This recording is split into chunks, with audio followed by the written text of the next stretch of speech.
start the video. Shut off my phone.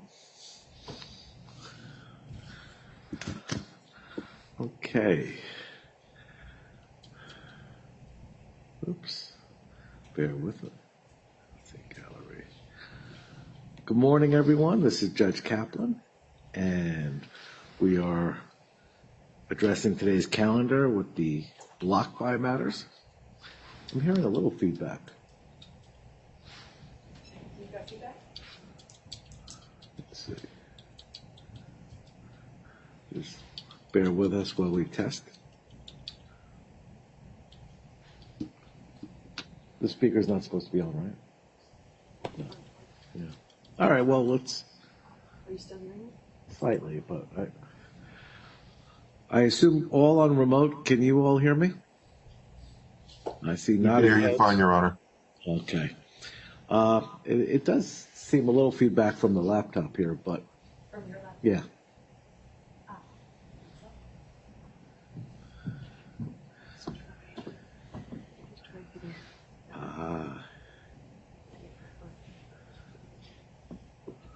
Let me just lower it. There we go. All right. Yep, much better. This is what we face with these days. Good morning, counsel. So I have counsel who are here in court as well as counsel appearing remotely. Let me just have an appearance on behalf of the debtor. Good morning, Your Honor. May it please the court, Richard Kanowitz of Hands and Boone on behalf of the debtors and debtors in possession block buy. Thank you. On behalf of the committee. Good morning, Your Honor. Kenneth Aulett of Brown Rudnick for the committee. Good morning, Your Honor. Daniel Stolz, Genova Burns on behalf of the committee. All right. Let me take other appearances who are here. More for just to let those who are appearing remotely know who's sitting in the courtroom. Good morning, Your Honor. Adam Goldberg of Latham and Watkins on behalf of the joint liquidators of Three Arrows Capital. I'm joined with my colleague, Brett Nave. Morning. Good morning, Your Honor. Brian Gluckstein, Sullivan and Cromwell on behalf of the FTX debtors. Great, thank you. Mr. Sponder, good morning. Good morning, Your Honor. Jeff Sponder from the Office of the United States Trustee. And now let's do the reverse. Let me have appearances for those appearing remotely. Good morning, Your Honor. Dan Kurth on behalf of Prime Block Operations, LLC. All right, thank you. Good morning, Your Honor. Douglas Tabachnik, local counsel for Prime Block Operations. Okay. Morning, Your Honor. Bennett Silverberg of Brown Rudnick on behalf of the committee. Thank you, Mr. Silverberg. Good morning, Your Honor. Jeff Trarig on behalf of Elise Freshka, the fee examiner. And I see Ms. Freshka. Good morning. Good morning, Your Honor. Good morning, Your Honor. Nima Mohebi on behalf of the joint liquidators of Three Arrows Capital. Great, thank you. Good morning, Your Honor. David Adler from McCarter and English, Efficiency Counsel to the committee. Good morning, Mr. Adler. Morning. Anyone Good morning, else? Your Honor. Oh, there we go. Amy Furness from Haynes and Boone here on behalf of the debtors and debtors in possession. All right, thank you. Your Honor, good morning. Joshua Dorchak of Morgan Lewis on behalf of Emergent Fidelity Technologies Limited. Good morning. And all right.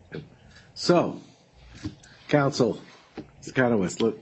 Yes, Your Honor. What would you like to start with? Well, good news. This should be a relatively straightforward hearing, nothing contested. This is truly a status conference on 4 matters regarding FTX and Three Arrows that are on the docket. You have the claim objection against Three Arrows at 1375, the estimation motion at 1346, and as to the FTX debtors, claim objections 1376 and estimation motion 1347. We thought we'd take the opportunity to have a status conference, Your Honor, before we maybe launch into war. So here we are. But there's going to be no argument today.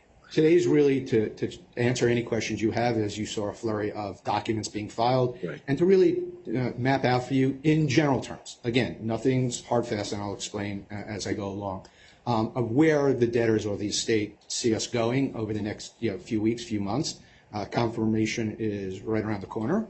And these issues that arise today in connection with estimation And the claim objections tangentially relate to those issues, but do not stop confirmation, right? We're talking about estimation for distribution purposes only in connection with our estimation motion, and claim objections which deal with the amount allowed, if any, and the distribution under a plan that gets confirmed.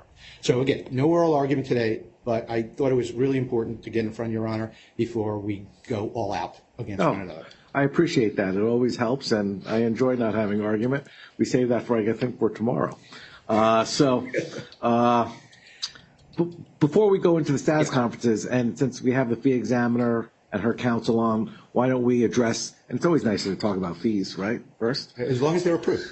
So let me turn to what's on my calendar as numbers 7 and 8, but it's the uncontested matters going forward. The fee examiner's final report regarding first interim fee applications for both debtors counsel and committee counsel. Let me turn to the fee examiner or her counsel. Good morning, Your Honor. Elise Spreka. I'm the fee examiner appointed in this case. I think this will be very brief. There are two final reports filed at docket numbers 1464 and 1465. They're separated by representation. I spent an extensive amount of time both reviewing the fees and discussing work streams and staffing and timekeeping with all of the professionals. After that extensive review, we engaged in negotiations, and the proposed order that was filed as an exhibit to both of the final reports reflects those agreements. I can say, after looking at the time entries extensively, that the work performed and the description provided align nicely, and I recommend allowance as recommended in the two final reports. All right. Any counsel wish to comment? Your Honor, just on behalf of all the professionals, we want to thank Ms. Frechka for her diligence and her reasonableness in working through with all of us, whipping us into shape in certain respects. So we wanted to all thank her for that. All right. My out of court, I've heard that she was very effective in her job, and in reviewing the reports, it's apparent that Ms. Frechka, your diligence and professionalism was shown, and I appreciate your efforts. I think the reports reflect fair compromises, fair adjustments. I've gone through both reports, both for debtors professionals and committee professionals. I have no issue with the recommendations, and I will approve the fees as based on the fee examiner's recommendations in both matters. And I thank you for your time and effort, as well as your counsel. We will submit. We'll upload the order as filed. That's great. And, thank you. And thank you, Mr. Charwick, as well. May we be excused from the balance of the hearing? It's entertainment, but if you're more than happy to be excused. Thank you. All right. Thank you. All right. So those were number 7 and 8 to you. And now we'll return to Mr. Kanowitz. Yes, thank you, Your Honor. For the record, Richard Kanowitz, Haynes and Boone for the debtors. So getting back to what the debtors propose or will propose, we're going to work diligently and in good faith with both Three Arrows and FTX between now and October 10th to see if we can chart the procedural course and substantive course to resolve the estimation motion and the claim objection motion.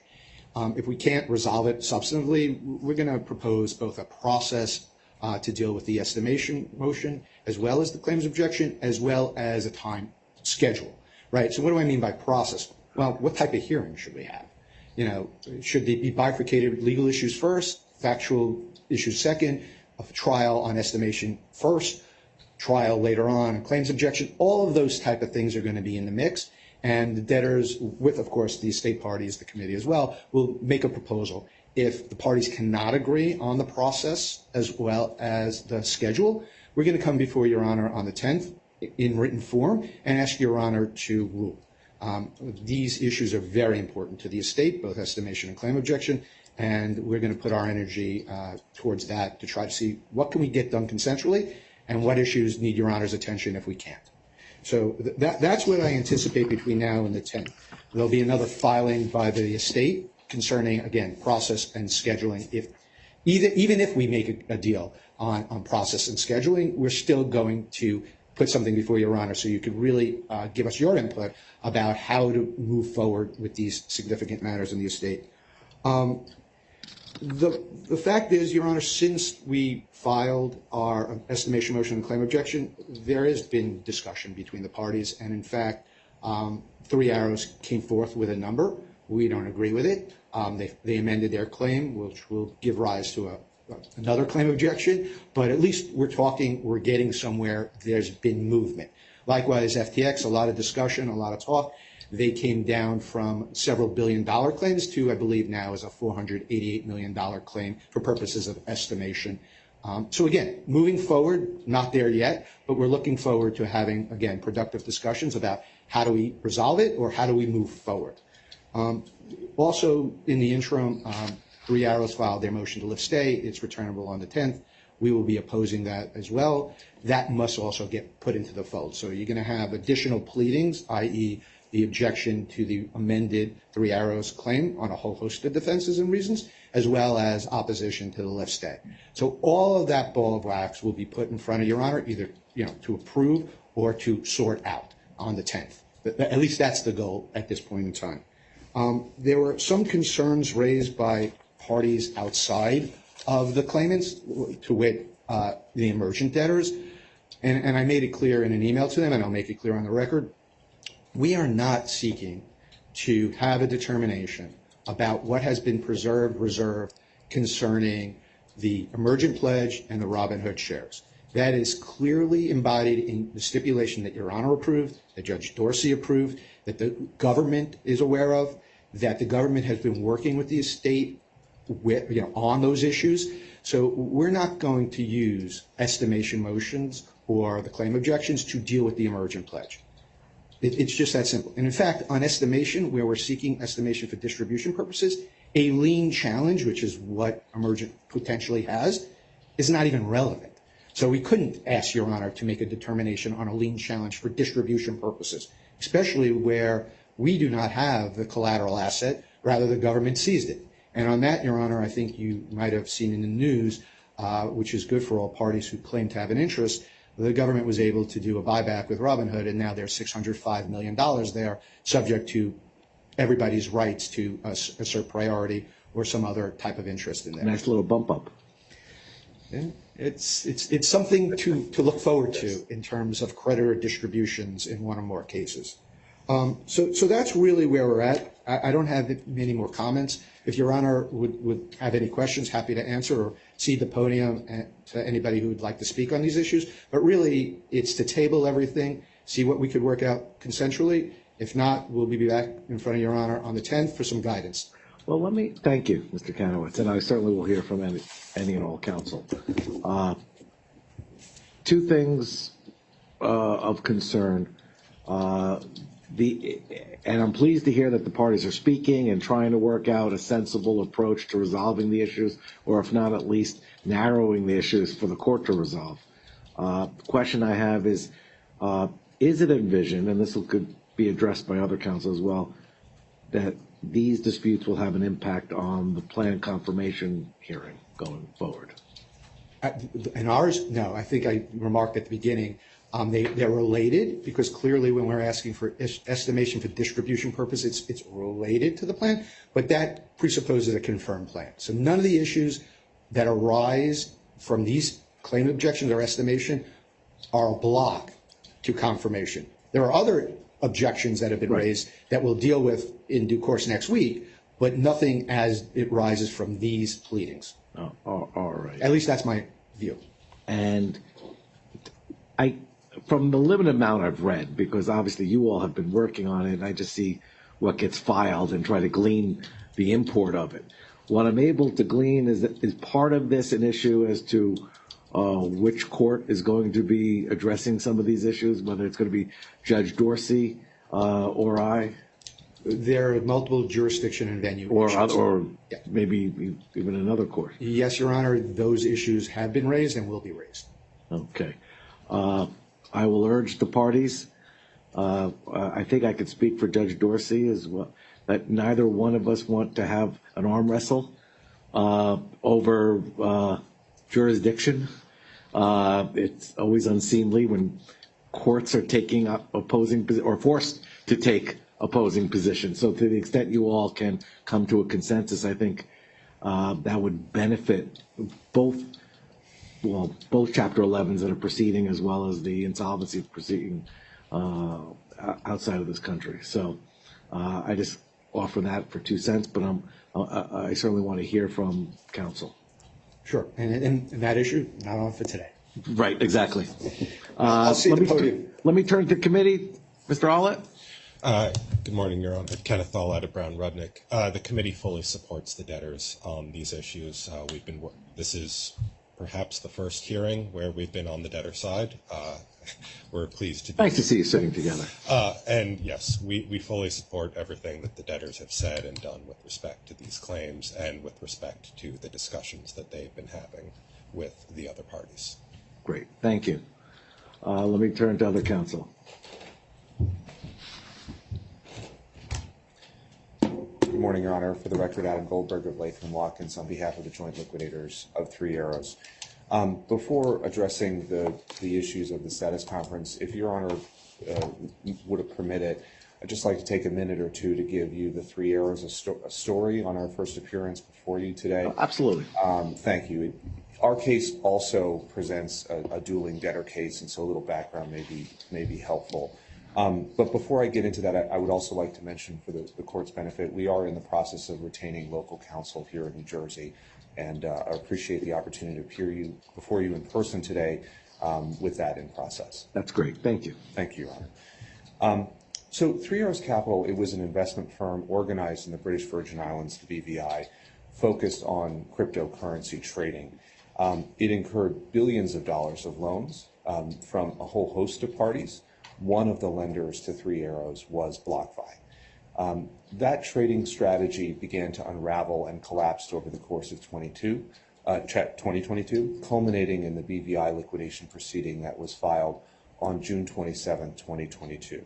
That case has now been recognized as a foreign main proceeding in the Southern District of New York before Judge Martin Glenn.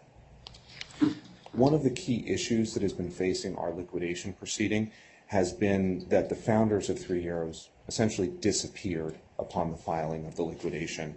And while they have reappeared in the public sphere for their own parochial purposes, they have refused to cooperate with the liquidation and have completely resisted discovery demands through a whole number of courts there in which we're trying to pursue them.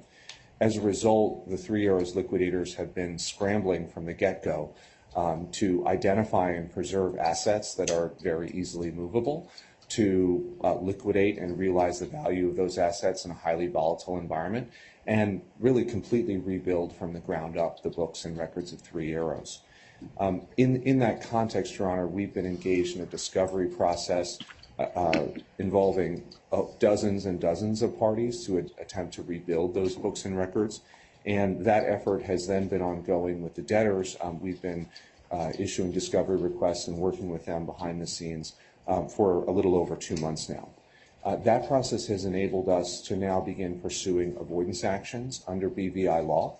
And we are earnestly pursuing those actions against the debtors here, as well as against other Chapter 11 debtors, namely Genesis Global, which is in Chapter 11 in the SDNY, against FTX, as well as Celsius, and a number of other parties which actually are not in Chapter 11. As part of that effort and to provide additional clarity on the claims before this court, we filed an amended proof of claim that sets out the detail of our claims that was filed on September 13th, and it reflects a headline claim amount of approximately $283 million.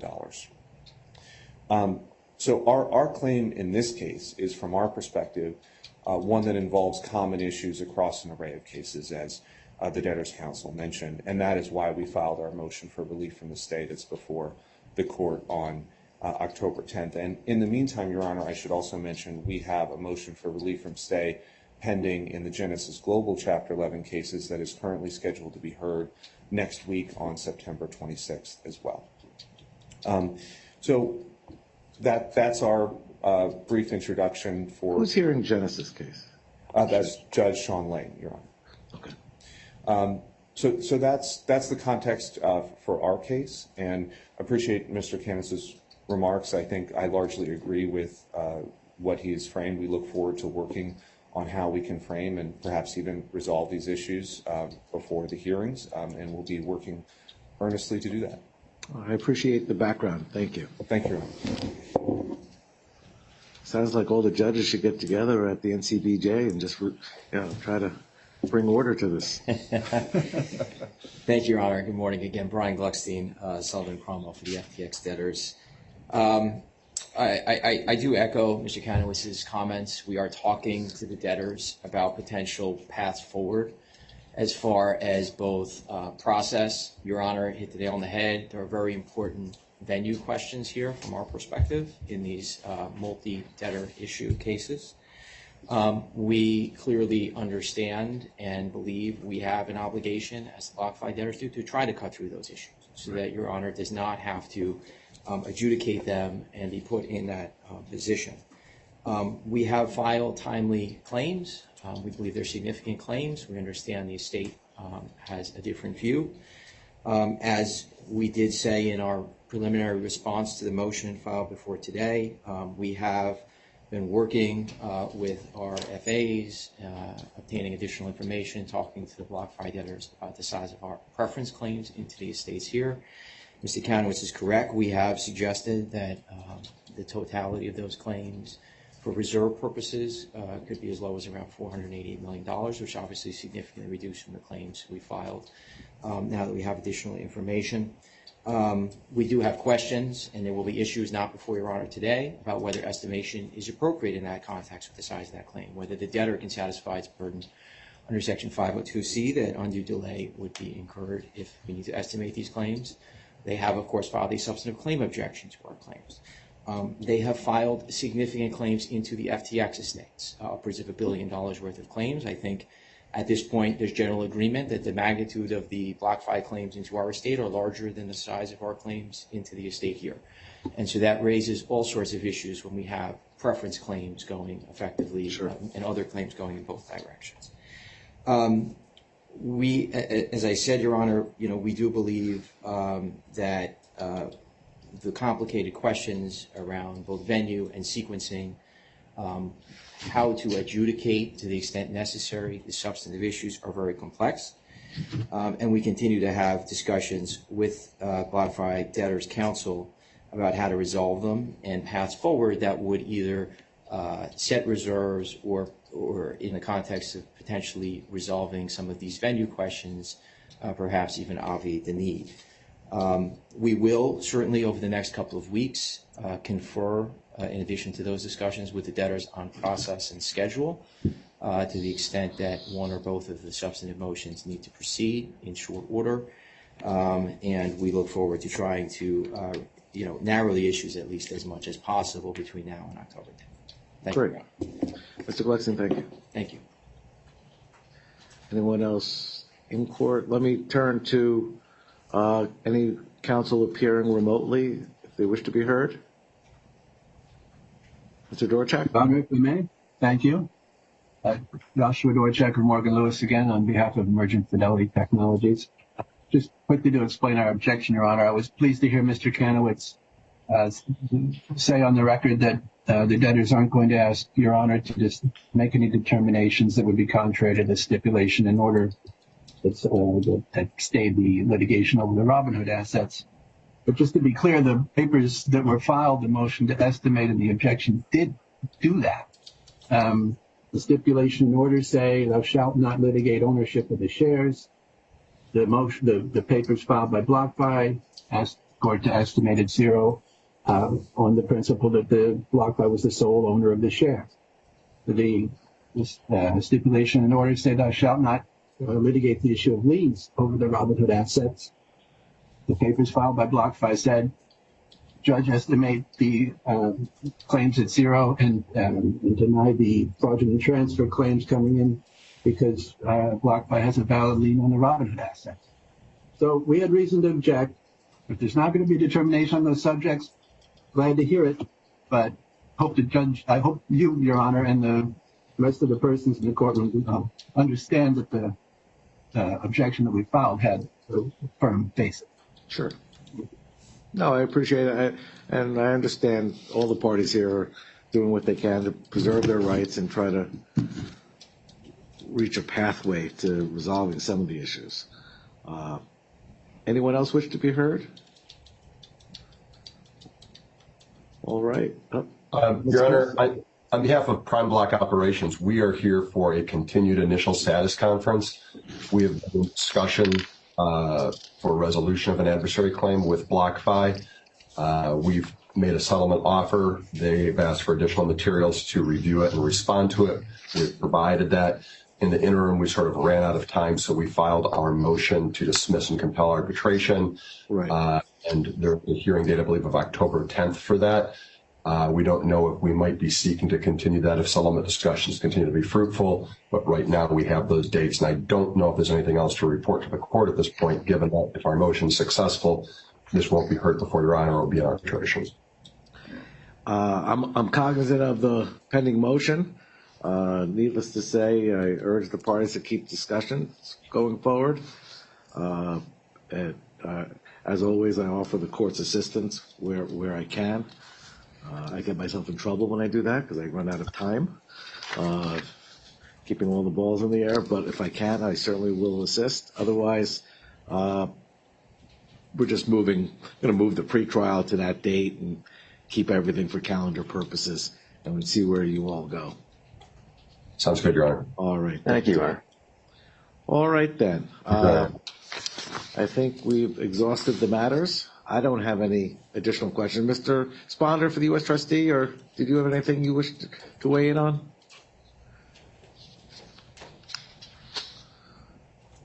As always, thank you, Your Honor. Jeff Sponder from the Office of the United States Trustee. Nothing today. Thank you. Okay, thanks.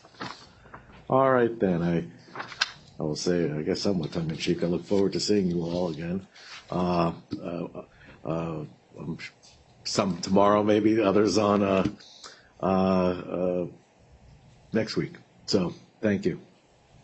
We are adjourned.